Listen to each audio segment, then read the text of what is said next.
भगत के लिए जीवन में यह पहला अवसर था कि ऐसा समाचार पाकर वह बैठ रह गया।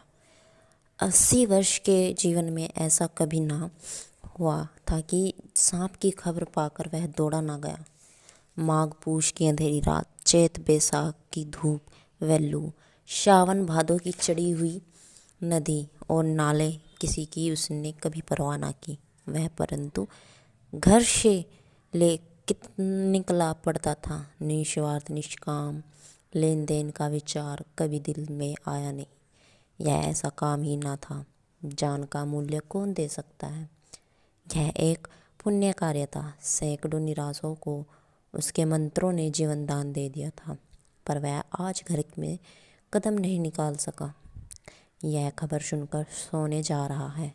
बुढ़िया ने कहा, तंबाकू अंगीठे के पास रखी हुई है, उसके भी 8-2.5 पैसे हो गए, देती ही ना थी।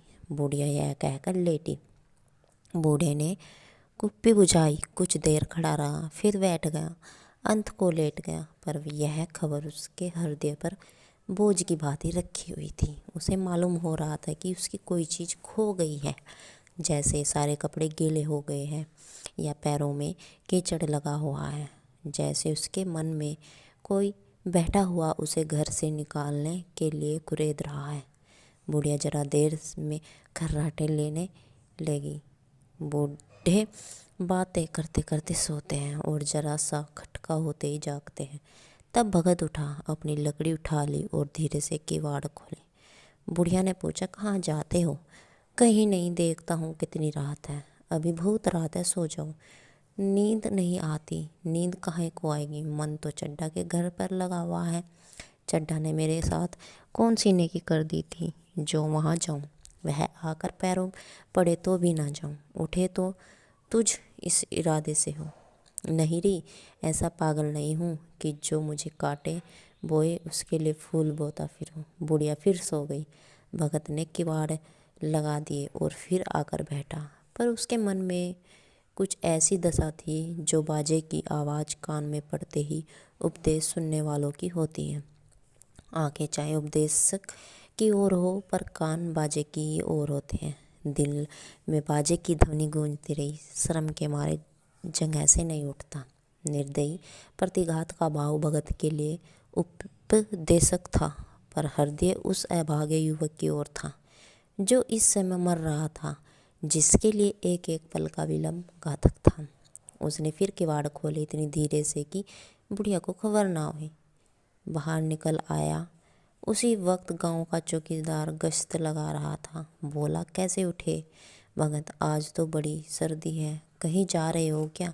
भगत ने कहा, नहीं जी, जाऊंगा कहाँ, देखता था अभी कितनी रात है, भला के 1 बजे होंगे। चौकीदार बोला, 1 बजा होगा और क्या, अभी थाने से आ रहा हूँ। तो डॉक्टर चड्ढा बाबू के बंगले पर बड़ी भीड़ लगी हुई थी।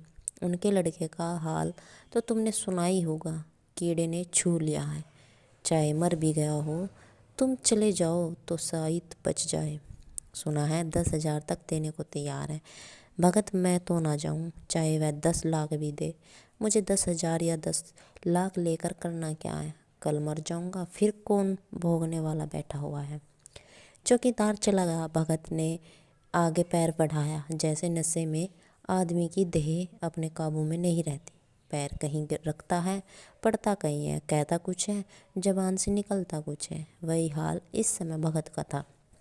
मन में प्रतिकार था, दंभ था, हिंसा थी, पर कर्म मन के अधीन ना था। जिसने कभी तलवार नहीं चलाई वह इरादा करने पर भी तलवार नहीं चला सकता।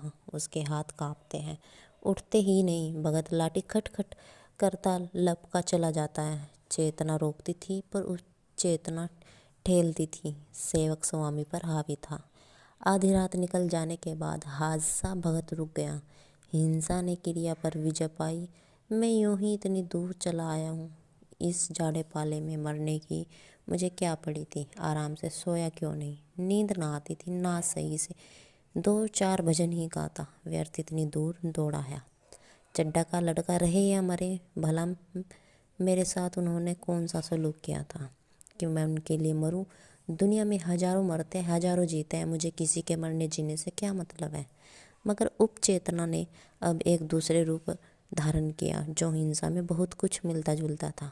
वह झाड़ फूँक करने नहीं जा रहा था, वह देखेगा कि लोग क्या कर रहे हैं। जरा डॉक्टर साहब का रोना पीटना देखेंगे कि किस तरह सिर पीटते हैं, किस तरह पर पछाड़ते खाते हैं। वह देखेगा कि बड़े लोग भी छोटों की ही भांति रोते हैं या सब्र भी कर सकते हैं। वह लोग विद्वान होते हैं, सब्र कर जाते होंगे। हिंसा भाव को यो धीरज देता हुआ वह फिर आगे बढ़ा। इतने में दो आदमी आते दिखाई दिए। दोनों बातें करते चले जा रहे थे। चड्डा बाबू का घर उजड़ गया। यही तो एक लड़का था। भगत के कान में यह आवाज़ पड़ी। उसकी चाल और भी तेज हो गई। थकान के मारे पाँव न उठते थे। सिरों भाग इतना बढ़ा जाता था मानो अब मुंह के बल गिर पड़ेगा। इस तरह कोई 10 मिनट चला होगा कि डॉक्टर साहब का बंगला नजर आया। बिजली की बत्तियां जल रही थी मगर सन्नाटा छाया हुआ था। रोने पीटने की आवाज़ भी ना आती थी। भगत का कलेजा धक धक करने लगा। कहीं मुझे बहुत देर तो नहीं हो गई। वह दौड़ने लगा। अपनी उम्र में वह इतना तेज कभी ना दौड़ा था। बस यही मालूम होता है मानो उसके पीछे मौत दौड़ी आ रही हो। 2 बज गए थे। मेहमान विदा हो गए। रोने वालों में केवल आकाश के तारे रह गए थे और सभी रो रो कर थक गए थे। बड़ी उत्सुकता के साथ लोग रह रह कर आकाश की ओर देखते थे कि किसी तरह सुबह हो और लाश गंगा नदी में दी जाए। सहसा भगत ने द्वार पर पहुंचकर आवाज़ दी, डॉक्टर साहब, समझे कोई मरीज आया होगा। किसी और दिन उन्होंने उस आदमी को धुतकार दिया होता मगर आज बाहर निकल आए। देखा एक बूढ़ा आदमी खड़ा है। कमर झुकी हुई, पोपला मुंह भौवे तक सफ़ेद हो गई थी। लकड़ी के सहारे काँप रहा था। बड़ी निर्ममता से बोले, क्या है भाई, आज तो हमारे ऊपर ऐसी मुसीबत पड़ गई है कि कुछ कहते नहीं बनता। फिर कभी आना इधर। 1 महीना तक शायद मैं किसी मरीज को ना देख सकूँगा। भगत ने कहा, सुन चुका हूँ बाबूजी, इसलिए आया हूँ। भैया कहाँ है, जरा मुझे भी दिखा दीजिए। भगवान बड़ा कारसाज है, मुर्दे को भी जला सकता है। कौन जाने अब भी उसे दया आ जाए। चड्डा ने व्यवस्थित स्वर से कहा, चलो देख लो, मगर 3-4 घंटे हो गए। जो कुछ होना था हो चुका। बहुत तेरे झाड़ने फूकने वाले देख देख कर चले गए।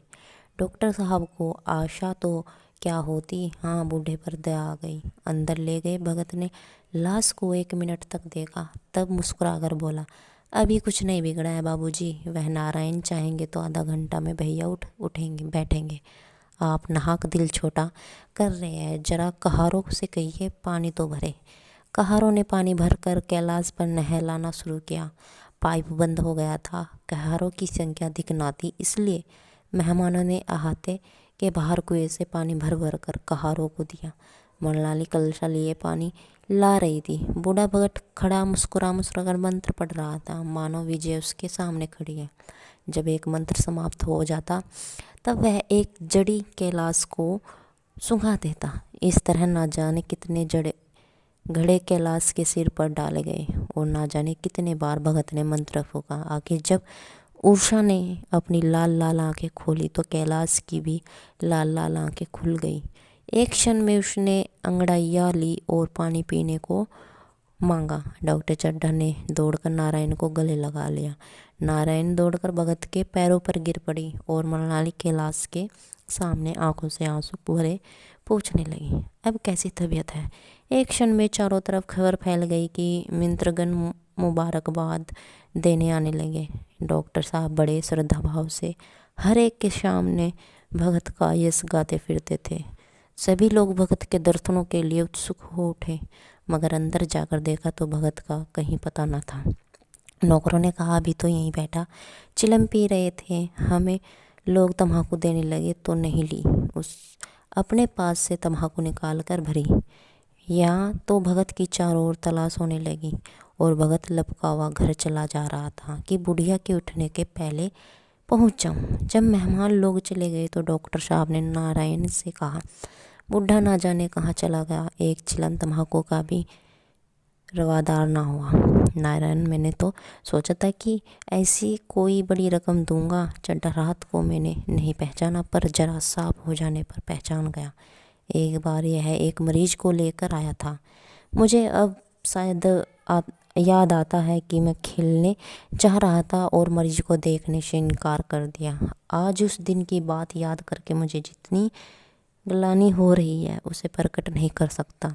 मैं उससे अब खोज निकालूंगा और उसके पैरों पर गिर कर अपना अपराध क्षमा कराऊंगा। वह कुछ लोग नहीं, यह जानता हूँ उसका जन्म यश की अववर्षा करने के लिए ही हुआ है। उसकी सज्जनता ने मुझे ऐसा आदर्श दिखा दिया है जो अब जीवन पर्यंत मेरे सामने रहेगा।